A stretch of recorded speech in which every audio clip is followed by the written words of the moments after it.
Pinaasa mo puso kong tapat sa'yo.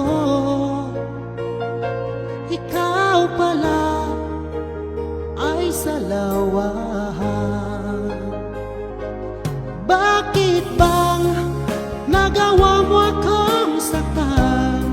Giliw, yan may katumbas ng mga pangako mo